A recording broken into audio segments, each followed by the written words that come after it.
Thank you. Thank you for the invitation first. Thank you for this introduction. Thank you for your introduction, Artemi, although you left us in this with the image of beginning the foundation pit, and you know how the story ends. So, as a sort of initial metaphor for this conference, let's see where. Yes. Okay. The purpose of my paper is somehow very simple. I will comment on just one very short and notorious proposition by Lacan. And this proposition reads, I, truth, speak. Moi, la vérité, je parle. It is to be found in La Chose Freudienne, the Freudian Thing, which is one of Lacan's papers, most difficult papers, included in his collection Écrit. This paper stems from 1956.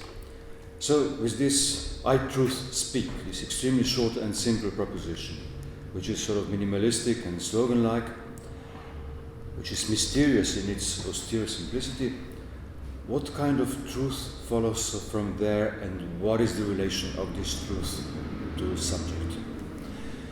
Now, the first spontaneous reaction to this statement, you hear me? Do you hear, Mladen? Okay. Is it okay? The first spontaneous reaction to this statement can be what arrogance Lacan takes himself to be the master of truth. He imagines that the truth speaks through him, that he is the privileged mouthpiece of truth. So, I, truth, speak can be taken to mean I, Lacan, am the truth. So, how can these gullible fans, supporters, naively follow this self-proclaimed, self-aggrandizing master? So, in face of this common reaction, let me proceed with a more modest attempt to place this statement into its proper context, or maybe circumscribe its out-of-context nature. This text, The Freudian Thing, is based on a lecture that Lacan held in Vienna in November 1955, actually in German, and the German title ran Der Sinn einer Rückkehr zu Freud und der Psychoanalyse, the meaning of the return to Freud in psychoanalysis. And the paper was then published in the French Psychiatric Journal in 1956 in expanded form, and this original title turned into the subtitle. So the whole title is The Freudian Thing, or the meaning of the return to Freud in psychoanalysis. And then the paper was expanded again for the publication in Écrit in 1966. So from the 5 or 6 pages of the original German lecture notes, this increased to 36 pages. And I'll be dealing with just a very small portion of this paper. So this return to Freud was meant quite literally. Lacan went to Vienna to give a lecture, returning to the place that Freud had left 17 years earlier, in June 1938, to finish his days in exile.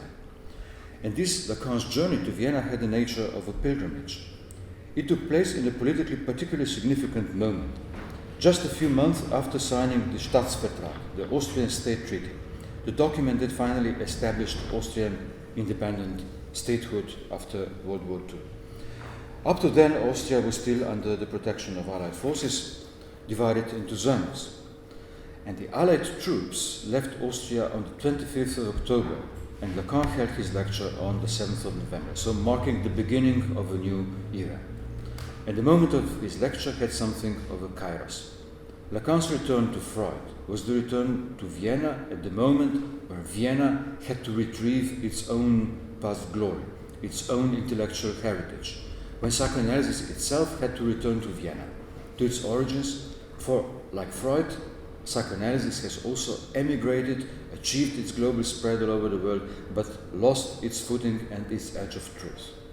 So there was something of a parable in this journey, to restore to Vienna and to psychoanalysis, the place where truth speaks. And Lacan was fully aware of the pathos of this moment, and he didn't shy away from big words, so this is a quote. The meaning of a return to Freud is a return to Freud's meaning. And the meaning of what Freud said may be conveyed to anyone, because while addressed to everyone, it concerns each person. One word suffices to make this point. Freud's discovery calls truth into question, and there is no one who is not personally concerned by truth. It seems rather odd that I should be flinging this word in your faces, a word almost of ill repute, a word banished from polite society. But isn't it inscribed in the very heart of analytic experience? Since this practice is constantly rediscovering the power of truth in ourselves and in our flesh, la chair. So, end of quote. So he starts off by big claims, as big as they come. There is first the question of universality, the universalism of truth, the way the truth concerns and addresses everyone and can be comprehended by everyone. Then there is the adamant insistence on truth against the grain of times, even against good manners. For even before postmodern times, the question of truth seemed to be outmoded and in bad taste, so that one needed to make excuses if one brought it up.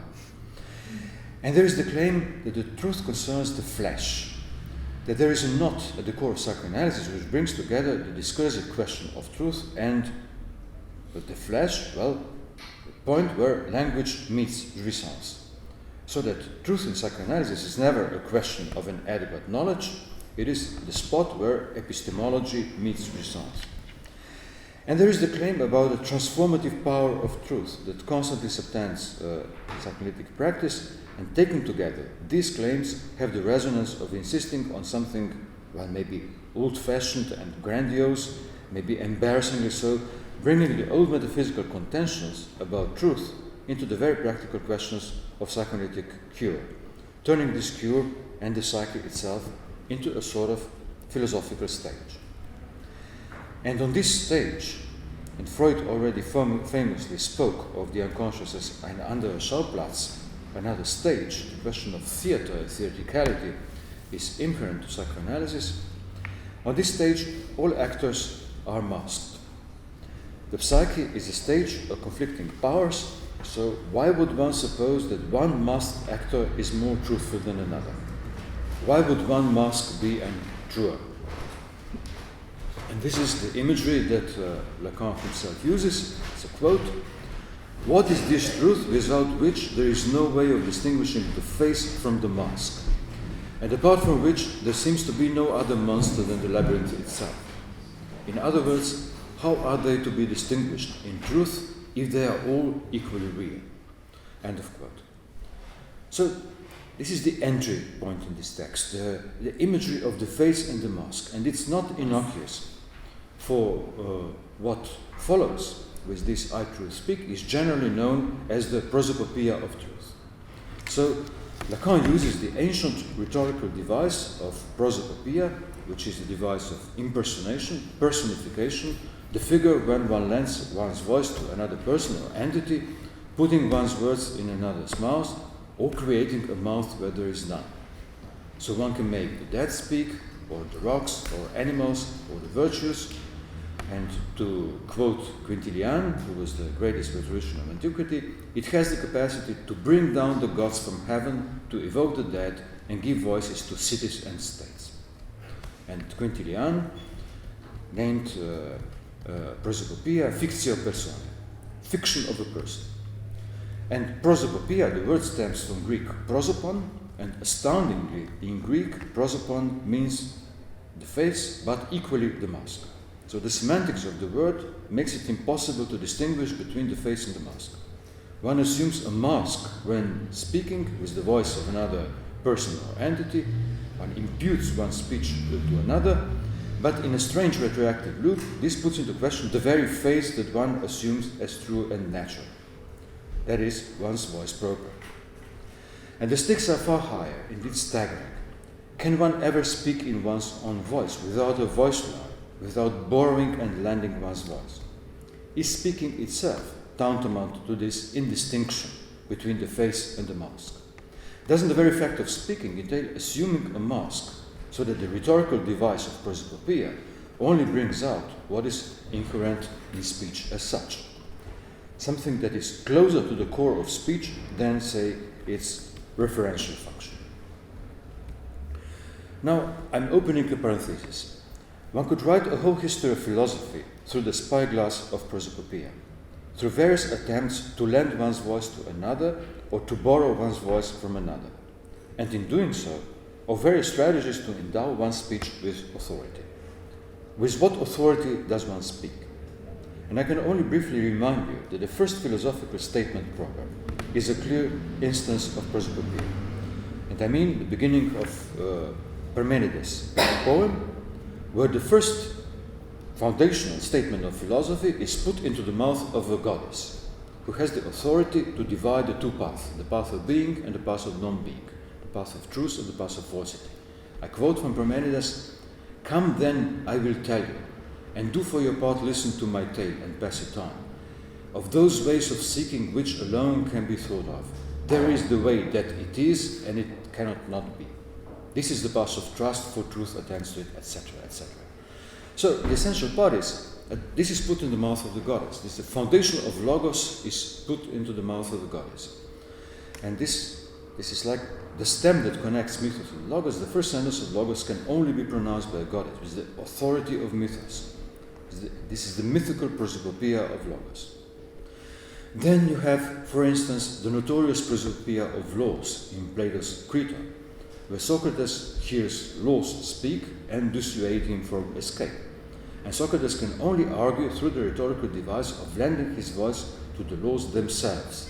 And this voice alone endows his argument with the proper authority. There is even more massively in Plato what one could call the prosopopoeia of Socrates.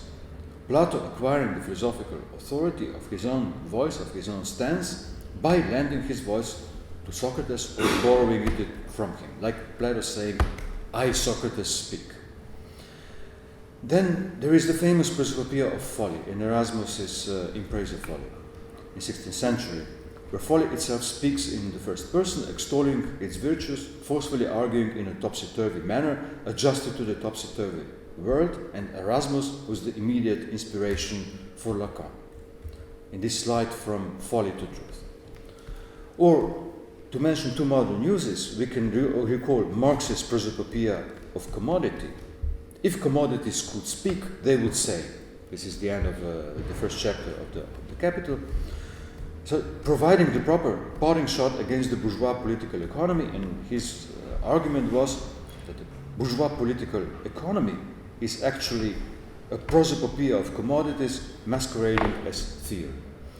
And my last brief example is one can remember the beginning of Foucault's inaugural lecture in Collège de France, where Foucault sort of has this, brings up this anonymous voice which was speaking. He lends his voice to the anonymous voice which was speaking before he started to speak. Okay, this is a brief and haphazard list of some well-known instances, but the usage of this rhetorical form is far wider and has many ramifications. This is just a sketchy reminder, which is necessary to see that Lacan, when proposing the prosopopoeia of truth, inscribes himself into a long tradition. And what would the philosophical argument be without these rhetorical plots? Wittgenstein famously said, "If a lion could speak, we wouldn't understand him. So if truth could speak, what would it say, and would we understand it?" Now, if all of actors in the conflict of psychic forces appear as masked, and in particular the unconscious, which always appears as deformed, as entstellt, dislocated, as distorted, since it can only find an oblique way of expression to outmaneuver the forces of repression, then one could assume that the one who is to spell out the truth of this mirage is the analyst, armed with the resources of knowledge and with the insights of Freud's discovery. He would be called upon to capture the truth of the unconscious by his knowledge or kind of impartial objectivity. Yet, if we pose problem in these terms, we place on the one side the mirage, the delusions, the follies of human psyche, and on the other side, opposite to it, the objective, quasi-objective knowledge of the analyst. And this is precisely not how the analytic experience is to be conceived. I quote from Lacan, "The motor force of analytic experience cannot simply be this truth of mirage that can only be reduced to the mirage of truth." So, vérité de mirage ultimately runs out into mirage de vérité. And this is something that ultimately actually holds for any discourse that wants to simply debunk the illusions and proclaim their truth. no illusions are simply illusions, and there is a real of the illusion itself. And I just evoke the title of Alenka Zupanc, which is one of her books, which is The Real of an Illusion. No illusion is simply an illusion. There is always a real in the illusion. So there is a truth that emerges in the midst of this mirage, but how to recognize it? There are no simple formal criteria by which to measure it and pin it down. So this prosopopoeia of truth, truth speaking in the first person, this strange rhetoric exercise that Lacan engages in, is thought like this. This is a quote. To you, I, namely the truth, am thus the enigma of she who slips away as soon as she appears. Let me put again a footnote to this. She. Is truth a woman? Why would truth be of feminine gender in most languages? And you know, Nietzsche famously opens up Beyond Good and Evil with the exclamation, if we said the truth was a woman. So the metaphor of unveiling the truth and the metaphor of naked truth always contained sexual connotations. And philosophers knew little about women, continues Nietzsche, and their seriousness and clumsiness didn't get them far in seducing the lady. She didn't let herself be seduced. So there is a certain assumption, the assumption which is inscribed in tradition that we have a conceptual pair of truth and knowledge, where knowledge is masculine and truth is feminine. Why do we make this spontaneous assumption? I'll come to this, to the question, the sexual question, which subtends the question of truth. So I continue the quote. To you, I, the truth, am the enigma of she who slips away as soon as she appears. You men who try so hard to hide me under the tawdry finery of your proprieties. Where am I going, having passed into you? And where was I prior to that? Will I perhaps tell you some day? But so that you will find me where I am, I will teach you by what sign you can recognize me. Men, listen, I am telling you the secret. I, truth, speak. Moi la vérité, je parle. So, no doubt there is a tone of high irony attached to Lacan's enterprise. So, since irony presupposes a distance to what is said, one could say that truth appears as a figure of comedy. It appears on the stage as an actress in line with this subplot of theatricality that subtends the psychoanalytic endeavor. The heavy earnestness of the discourse on truth that Lacan starts with suddenly shakes hands with comedy. There is the comedy of truth, the supposedly most serious entity, truth speaking as an actress, and perhaps there is something that can be only said or demonstrated in this roundabout theatrical way, through fiction.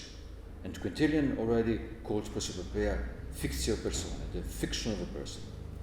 And Lacan will insist that at length, this is another one of his notorious slogans, that truth has the structure of fiction, which doesn't mean at all that it's something fictional or fictitious, but that there is a neuralgic point in it that can only be tackled through fiction, and that cannot be spelled out in any other way. Not in the form of a proposition, of a logically properly formed, meaningful and referential proposition. It can only be sort of half said, and the fiction circumscribes a locus that knowledge can't, a point of the impossibility where knowledge stumbles. And to push this a bit further, couldn't one venture to say that truth has not only structure of fiction, but has a structure of prosopopoeia. Hence, all these stratagems, so frequently used in philosophical tradition, the twists where an argument can only be deployed by imputing it to the voice of the other. And here is the clue to the matter. The very simple pronouncement, I, truth, speak, posits a notion of truth as a speaking being, not something that one speaks about.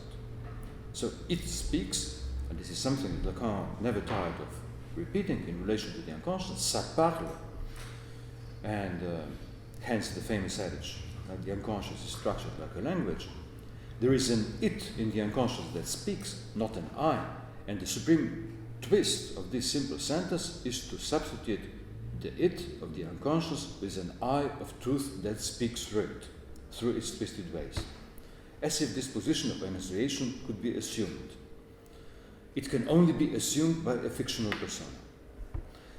Now, to posit truth as a speaking being is a very simple way of countering the absolutely prevalent idea of truth, namely, to cut it short, that truth is the property of a proposition.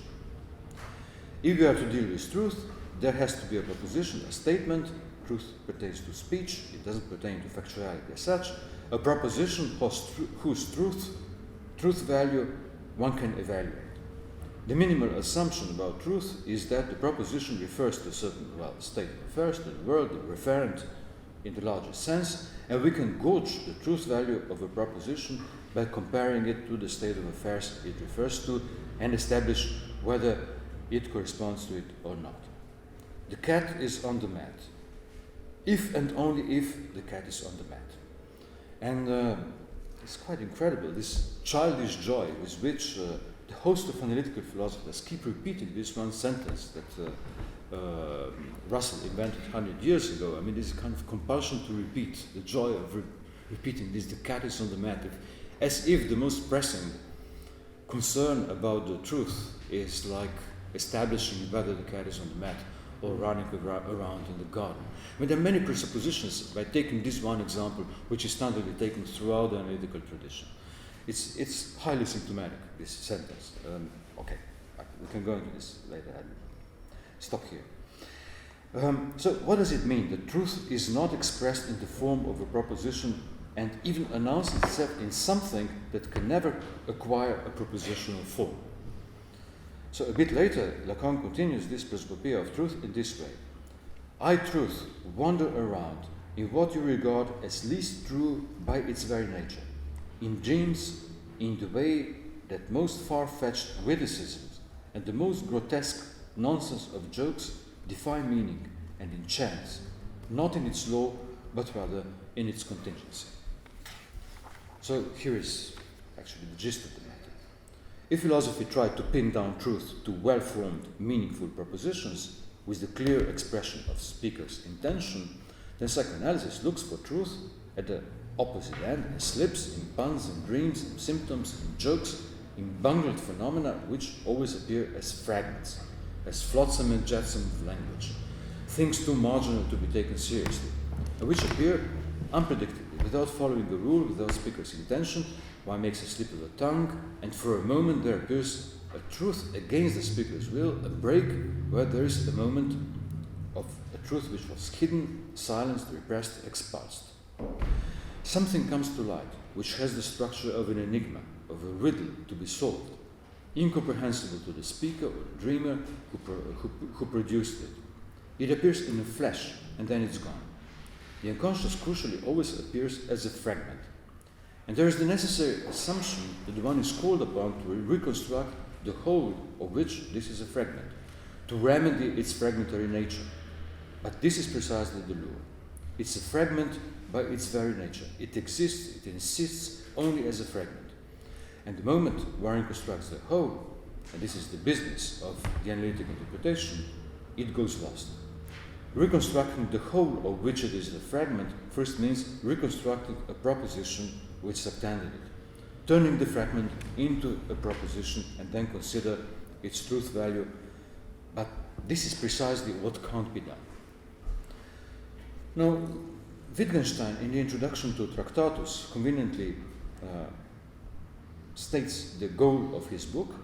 He says, this is very famous, but its whole meaning could be summed up in somewhat as follows. What can be said at all can be said clearly, and whereof one cannot speak, thereof one must be silent. So he sets up two dividing lines from the beginning. First, the line delimiting language, setting apart what can be said and what cannot. What cannot be said is the mystical, can only be shown, pertains to the being of the world, not to the way it is. And there is a dividing line within language, setting apart the meaningful, what is said clearly, and the hazy and the meaningless, and philosophy kept running into quasi-problems by not respecting this line. Most propositions and questions that have been written about philosophical matters are not false, but senseless. This is Wittgenstein.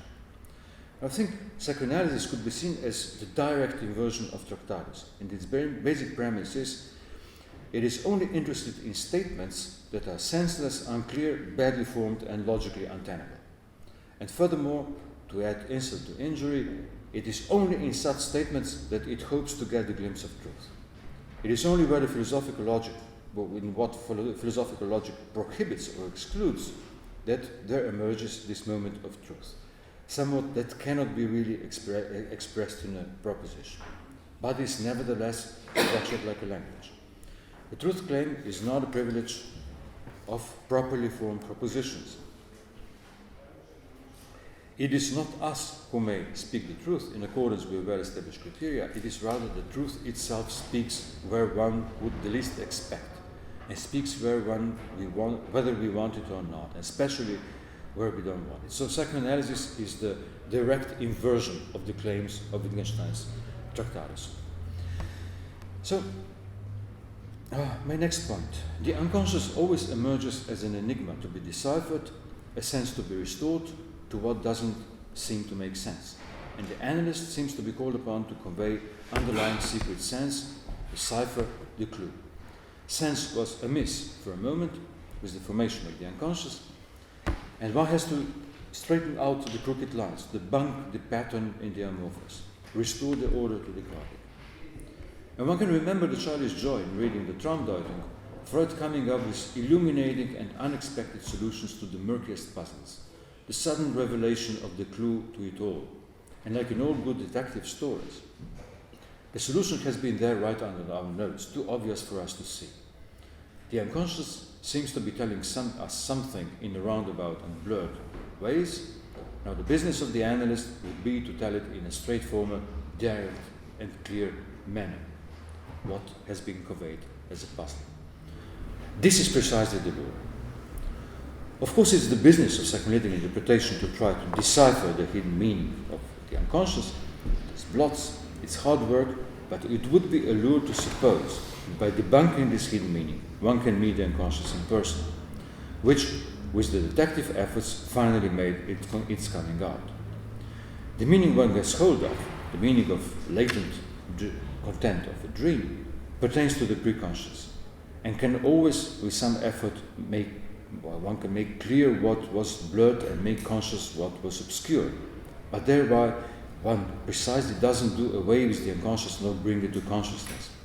It consists precisely in the roundabout, and by straightening out the roundabout, it gets lost. It pertains to what Freud named the access of distortion, to Entstellung, the dislocation of meaning. And by spelling out the meaning in a direct way, one can account for everything, for every unintelligible element of the dream, except for the dislocation itself that made it possible. So it resides in this form, not in the content. And Freud was only gradually fully aware of this, and no doubt his pleasure in detective work of unearthing hidden messages in the Traumdeutung often gives the impression that we are thereby unearthing the unconscious itself. But in the introductory lectures he says explicitly that the latent thoughts may be unconscious for the dreamer, but they are perfectly intelligible and can be brought to consciousness, and that the dream work is never just a matter of translation. The unconscious desire pertains not to the latent thoughts as such, but to this surplus of distorted manifest form over the hidden latent content. It resides only in between the two.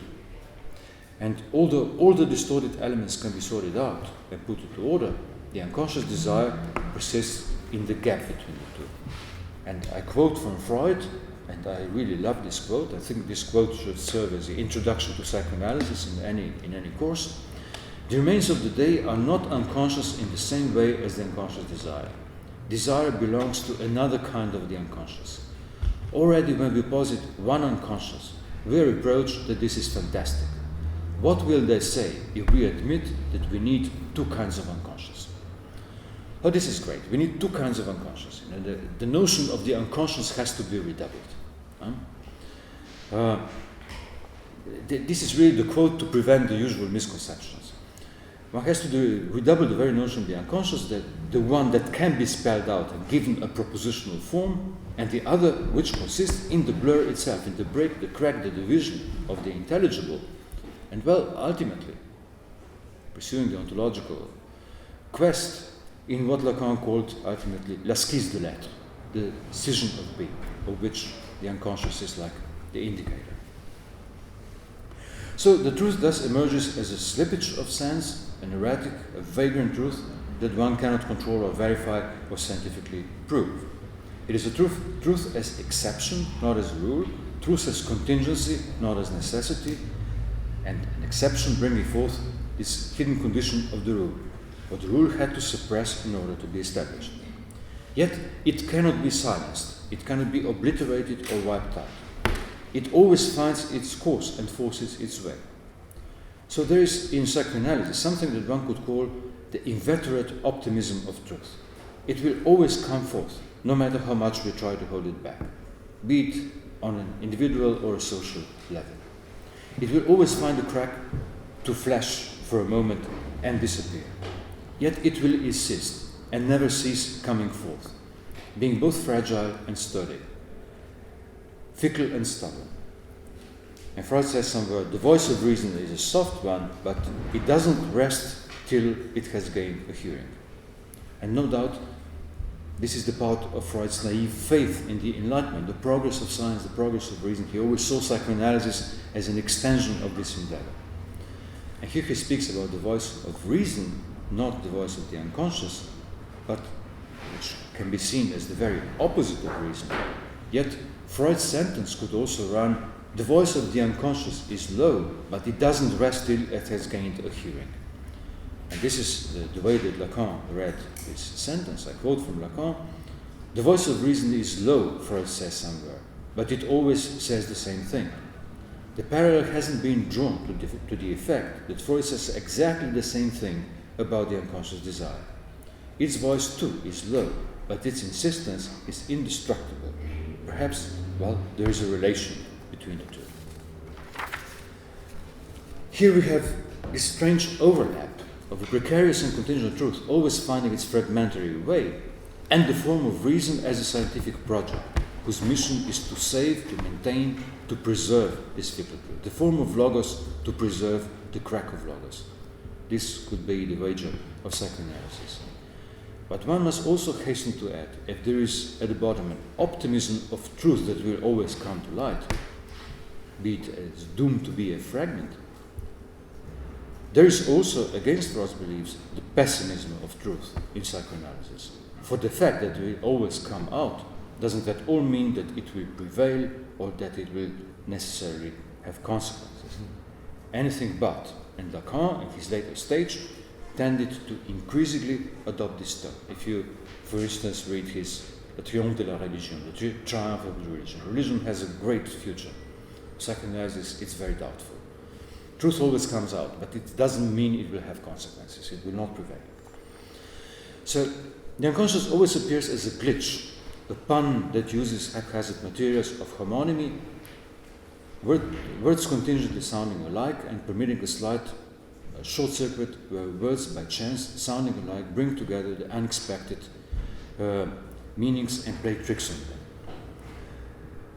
This is clearly at the opposite end from the logic of synonymy, where one and the same meaning can be expressed by a number of different terms, keeping the unity of sense and the identity of a concept, despite the divergence of meanings. So the fact of homonymy, at the simplest, is a precondition for the unconscious, whereas synonymy conditions the realm of philosophy, its quest for meaning.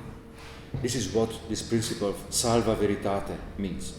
One can use various means and vehicles, provided that the truth be salvaged.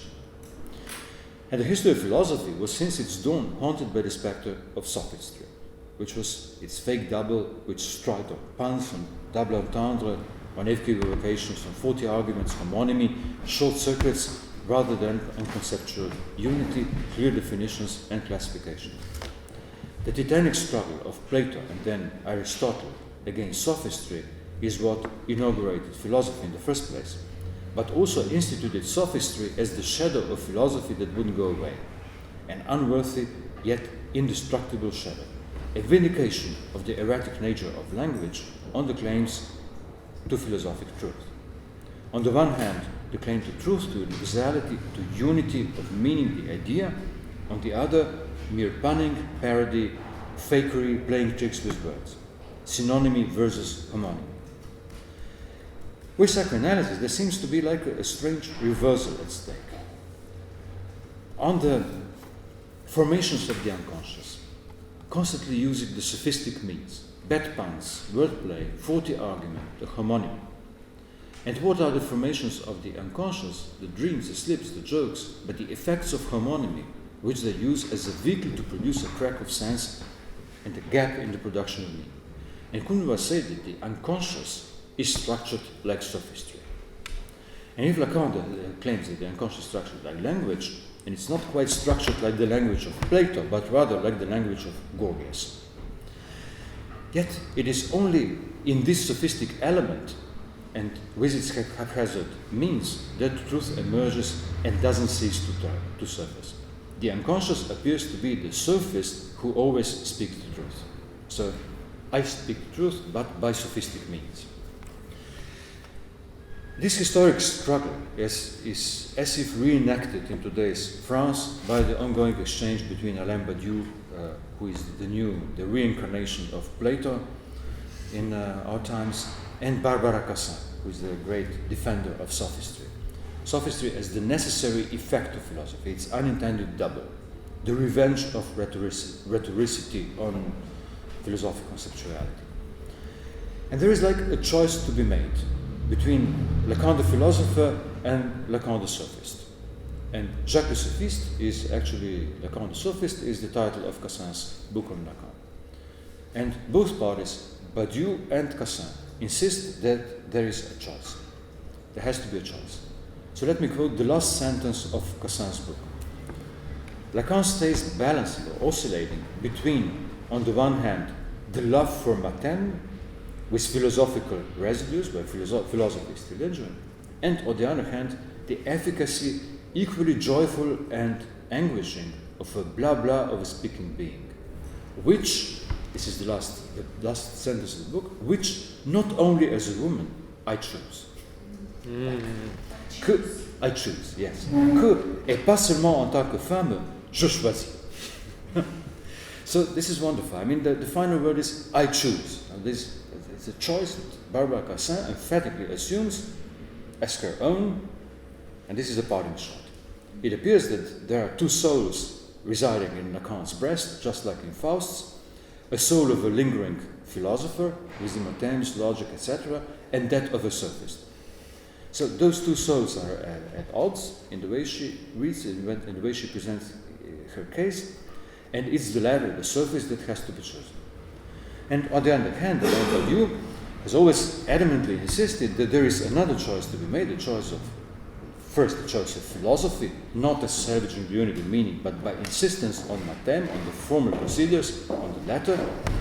And in his latest book on Parmenides, he also proposes a choice. When confronting this Parmenides, the beginning of philosophy, to oppose the fickleness of punning and to oppose the fickleness of punning by the stringency of Mladen. I quote from Badiou now: poetry and predominant language, or Mladen and formalism. The reader is called upon to choose. Again, Badiou, you have to choose, and then you are presented with the choice. There is a choice to be made between the sophistic discursivity, conditioning the formations of the unconscious, and the formalism of Mladen. Ultimately, a choice between what Lacan called Mladen and what he called la langue, the endless capacity of language for punning that the unconscious relies on. And you know, Joyce's Finnegan's Wake is the greatest work of this, la langue. Mladen, as opposed to this, may seem to be a better candidate for a conveyor of truth, since it is precisely free of punning. It's free of ambiguities and equivocations. It is called upon to spell out the truth by purely formal means, not by holding on to a unitary meaning, but by the senselessness of the letter and its formal operations. So one could imagine another impossible prosopopoeia of Mladen: I truth am written. I truth am written in mathematical, logical terms that can only be written. There is no speaking, there is no voice load in the Mladen. Mladen purports to wear no mask. Now this question is too large to tackle in this scope. It's more like an aside, so let me just state the starting point for an answer. I think that one should refuse the terms of this choice. There is no choice to be made between the two. Both things, both paths, point into a radical direction of the real that is at the core of psychoanalysis, and it is precisely in their mutual codependence and co-implication that one can get to this point of the real. And Lacan's insistence on both had to be taken seriously. His initial insistence on language, which made his early fame, the function in the realm of language and speech in psychoanalysis, the prevalence of the symbolic, the unconscious structured language, was then pushed into two opposite directions. That of Lalande, the capacity of language for punning, and that of Mladen, the formalization and the latter. Formalization is not a way out of the trickery, ambiguity, and homonymy of language, but rather a way of formalizing, of seizing it, yet not through the neutrality and stability of logical form. This was the ambition of logic since its Aristotelian inception, the invention of a formal language that would disentangle itself from the tricky nature of language and its slippages. But the history of logic is the history of tackling paradoxes. So this gesture itself produced the paradoxes, the impasses, the formalization itself produces the impasses that it had to deal with. Logic is not a matter of punning. It was invented to counteract it, yet this invention itself cannot escape the reinscription of the very impasse it was trying to avoid. The fact that it necessarily leads to impasses is the way that it holds to the real. The logic, the Mladen, is not the way how to disentangle oneself from a mess, but how to run into another mess. And one can only remark in passing the strange sexual subplot in this. Cassin says, I choose this not only as a woman, implying that the rhetoricity, the punning, the sophistry, the blah blah of language, these endless resources of discursivity, imply a feminine position. While Mladen, well, is masculine, finding in Badiou a worthy representative.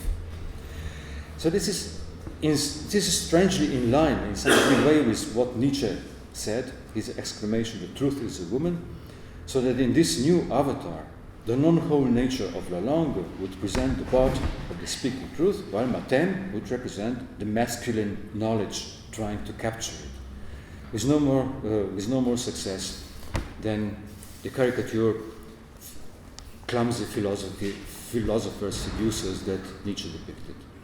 So now, well, guess what? Badiou is a man and Cassin is a woman. So I think this is a totally misguided way of conceiving it. For first, the paradoxes of the impossibility of inscribing and defining the sexual difference pertain to both parts, the masculine and feminine part. And the logical way of circumscribing the feminine position is the very point of formulas of sexuation. And second, the speaking truth of sophistry and the Mladen don't relate to each other as truth and knowledge. Mladen is precisely not the knowledge spelling out the errant truth in some no uncertain logical mathematical terms. It is itself another way of representing the errant truth and its impossibility, not a meta-language in relation to it. So to sum up, this really demands a longer, this is an aside, it demands a longer elaboration. The relation between speaking truth through sophistry to Mladen and formalism is first, not to be conceived as a matter of choice between the two. Second, not as truth versus knowledge. Third, not as a meta-language of Mladen versus the errant truth of sophistry. And fourth, not as a feminine versus masculine positions. Which leads us to the real problem of how to conceive it properly, avoiding a kind of false solution of peaceful coexistence and division of labor. And this is a difficult task. So I'm coming to my conclusion. I truth speak is an impossible statement. It aims in two opposite directions. First, there can be no prosopopoeia of truth. Truth speaks where we are expropriated and non-autonomous, in symptoms and gaps. It is not something that we can regulate or control. It speaks against our will, and there is no formal criteria by which to single it out. It speaks where we don't want it. So it's impossible for anyone to say, I am the mouthpiece of truth. Hence, the central paradox of this prosopopoeia, the impossible substitution of I for it. I speak for it speaks, for ça parle. And this can be seen as a supreme ironic twist of the Freudian adage, wo es war, soll ich werden. Where it was, there I shall become. For this sentence is usually translated as, where the it was, there ego shall be, with the supposition that the ego has to acquire the position of control over the it and try to restrain its unruliness. But you know that Lacan always maintained the very opposite, that one must come to the place where it was in order to modify the moorings that anchor one's being. This is a quote. The place, I in the place of it, can only aim at an I that must modify its moorings, not to impose the mastery in its own house. And second, it is nevertheless possible to spell out this impossibility of a prosopopoeia of truth, to circumscribe the place of its enunciation, and what more forceful means than assuming the impossible voice in a prosopopoeia? Nobody can be a master of this truth. It speaks against one's will and intention, but it doesn't follow that one can let it freely express itself, where the fancy takes it. There is no freedom of speech in psychoanalysis, and nothing is less free than the free associations. It doesn't follow that there is nothing to be done if one cannot master it. Let it speak and let the 100 flowers blossom. Quite the contrary. This is what imposes a fidelity, formal ways of maintaining it, not as a set of true propositions, but as a formal dispositive that keeps this place open and heard. The prosopopoeia of truth doesn't proclaim any truth that one could turn into an axiom or an article of transmission. This is a dispositive which Lacan will later try to formalize, say, in the scope of the theory of the four discourses, where truth is precisely a place and knowledge is an element. But this, in the analytic discourse, the knowledge comes in the place of truth, but this doesn't turn it into a true knowledge. So, prosopopoeia means lending one's voice to another person or entity, but what truth says through this rhetorical figure is the very opposite of prosopopoeia, a prosopopoeia in reverse. One cannot lend one's voice to it. Truth rather borrows our voice where we don't want to lend it. And if we can lend and borrow voices, and this is what speaking is, this is the game of assuming the authority of speech, then it is in order to circumvent the point of the dispossession of one's voice where truth precariously and vicariously speaks. Thank you.